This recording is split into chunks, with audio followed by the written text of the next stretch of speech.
Stop. Nampak tak kat ni? 4 digit terakhir 5698. Ingat nomor ni ya. Lepas tu kita tengok apa yang baru je masuk daripada Chicken Road. RM13,787. Tapi 95% orang rugi kat Chicken Road ni. Kenapa? Sebab ada dua versi daripada aplikasi ni. Ramai orang download versi yang salah, lepas tu rugi semualah. Sekarang saya nak tunjukkan perbezaannya. Jadi ini versi yang pertama. Inilah yang ramai orang download. Nampak ni? Kita tengok. Di sini minimum bet RM45. Kita dah letak RM45. Kita cuba. Nah, nampak tu kalah minus RM45. Ini memang versi palsu, banyak orang rugi. Kita buka versi yang asli, official, nampak grafik dah berbeza, tampilannya pun lain. Kat sini minimum bet RM4,5 je, bukan RM45. Ni kita dah letak RM4,5. Kita cuba terus. Jadi multiplier pun dah makin besar. Lanjut terus main. Nampak tu? Bet RM4,5, multiplier 2,400. Lanjut, withdraw. Kita dah menang 10,800. Jadi kita tunggu. Okey, SMS dah masuk. Kita buka. Nampak ni? Nampak? Ini kad yang tadi 5698. Ada dua transaksi kan? RM13,787 dengan RM10,800. Ni, nampak 4 digit yang sama. Nah, asli kan memang ada dua versi dari Chicken Road ni. Versi palsu buat orang rugi, tapi versi official korang bisa menang. Link versi official ada di description. Jangan sampai salah download, okay? I can say all of my brothers and I had was that because our dad's a comedian, his job only ever existed once we had gone to bed, and our mum worked from home. She was a photographer. So to us as kids, our parents didn't really work. They just were always home. So we had this amazing foundation where no matter any time of the day, either mum or dad would be at the house. And we felt so kind of solid as a family, which is why I kind of have this dream of one day having kids and putting my work to bed and just kind of being there as a dad. Because I really admire how my dad was around. You know, being a comedian is a very, very volatile job. The highs and lows are so extreme. And as kids, we never saw that. The only version of my dad I ever saw was the happy dad, let's go to the park.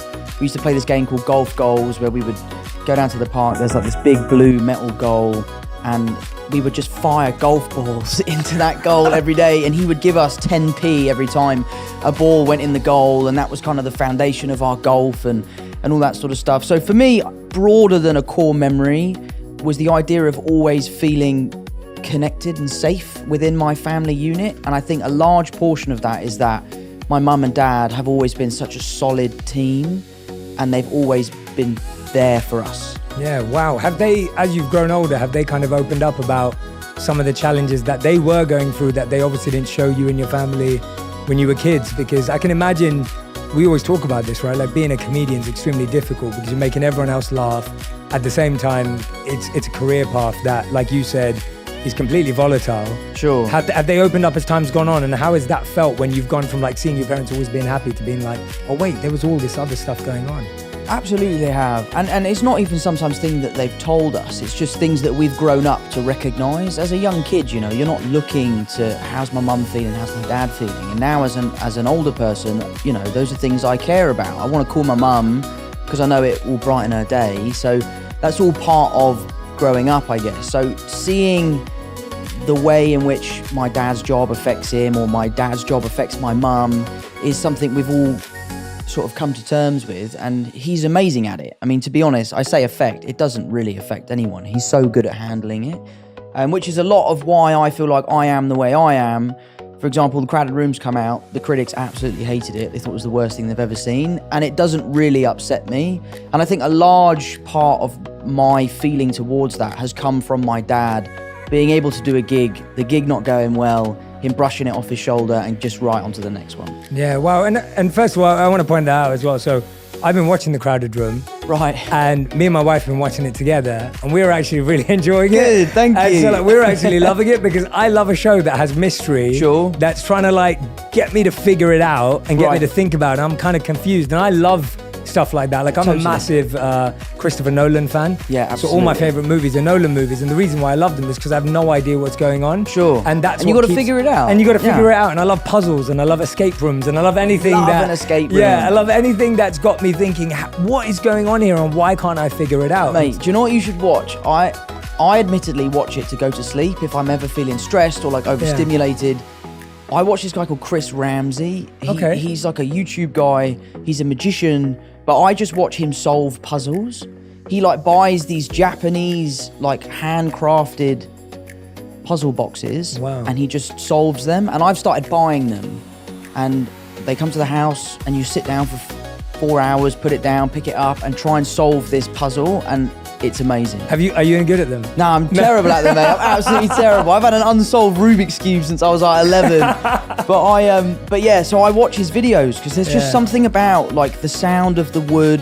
I'm a carpenter, so I love like craftsmanship and that sort of stuff. So I love the way that these pieces are put together. So watching him solve the puzzles, I find so relaxing. Yeah, I think for so many of us, you know, getting bad reviews, perceptions, people talking about us, whatever that may be, whatever scale we live at, can actually affect us. Sure. And you saying that actually seeing your dad, seeing him shrug it off and seeing him move on actually really helped him. Do you think that you've been able to create a bit more of a skill around that now, or is it something that happens naturally for you? Because I'm guessing that there's a lot of people who are listening and watching going, Tom, that's pretty amazing that you can do that at your scale and your level, but you know, I'm still affected by that, or I really struggle when my mate says something. Like, I know the number one thing I hear is like, most people don't chase their dreams because they're scared of what their mates will say, let alone what the world will say. Yeah, like I had this I was flying back last night, as I was telling you, so I was on a plane from DC to London last night, and the air hostess, she was wonderful, her name was Jeanette. She said to me, she was like, Jay, I really want to start a YouTube channel, but you know, you just got to block out what your friends are going to say, right? And she was just worried about it. So that it's a very real thing. So I guess, have you kind of figured out a little formula for it, or is it just natural because you saw your dad and it's become easier that way? I think it's a little bit of both, really. You know, I think it's something you definitely get better at. I'm really lucky that I have an incredibly strong group of friends. Like, one of my best mates just called me up earlier to say he'd seen the 5th episode, and it's like, I know what happens in the show and I'm still loving it. The people I'm watching it with have no idea what's going on, but they can't wait for the next one. Yeah. So, you know, I really, really hold high the opinions of people that I really care about. I'm also really lucky to have an amazing group of fans who are so supportive. They are diehard, they are there day one, and that makes me feel really good. But I do think a lot of my lessons in life have come from my dad, and the ways that he can deal with things that he hasn't done very well in the past, that he's passed on to me. And I live by this really, I don't actually know if Christian Bale did say this, but apparently, I think he Christian did. Bale, I love Christian Bale. He said it. Yeah, we'll say he said it. Yeah. But I think the quote is, if you have a problem with me, text me. And if you don't have my number, you don't know me well enough to have a problem with me. That is so good. And I think that is such a great piece of advice, because as a celebrity, you live on this stage, you live out there, you kind of give out a version of yourself that you want people to see. Mm-hmm. And that can be the version of yourself that they can have a problem with or they can love. And there is I feel like I'm quite authentic in my public persona, but I just try to really care about what my family thinks, what my friends think, what the people in my local community think. I live in Kingston, I know everyone that lives there. I can't walk 5 feet without bumping into one of my mum's friends. So yeah, so it's something I've been working on. I try my best to not let that stuff affect me. It does. Yeah, of course. I'm not cold-hearted or anything like that. It does affect me, but I just try to move on and focus on the positives. Yeah, absolutely, absolutely. What was did you ever see your dad deal with everything and you thought, wow, that was incredible? Like, was there anything specific that you remember that, like, seeing him like tackle something and you thought, wow, that really impressed me, even if it was something really small in hindsight? I think the thing I admire most about my dad is his resilience. You know, he's someone who has had an incredibly successful career in his earlier life, and then later in life his career sort of plateaued and he struggled, and he's never stopped. He's never given up. He's still gigging to this day. He's still writing books. He has a Patreon. He has a podcast. He's constantly grafting to get to where he wants to be.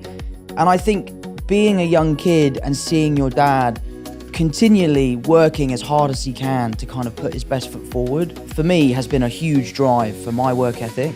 I'll give it 100% or I'll give it nothing. And I think a lot of that has come from my dad and seeing him deal with that. The funny thing about my dad is, you talk about doing a bad gig. I must have seen him 20 times. I've never seen him do a bad gig. He always seems to absolutely rip it. But maybe that's just because we're in the audience. But no, I owe a lot to my dad, and a lot of the teachings are things he's told me and things I've just witnessed him do. Yeah. And was there ever a piece of feedback or a rumor or something you saw that did affect you, where you actually thought, well, or at least made you stop and go, God, I'm trying to see the positives, but this one's tough. Like this actually made me have to pause and figure it out. Something that did really upset me, I was in New York, I was shooting The Crowded Room, and I was having a really hard time with the job just because of how taxing it was, the emotional capacity that I was having to get to every day. And I decided to delete my Instagram because I just felt like I was so addicted to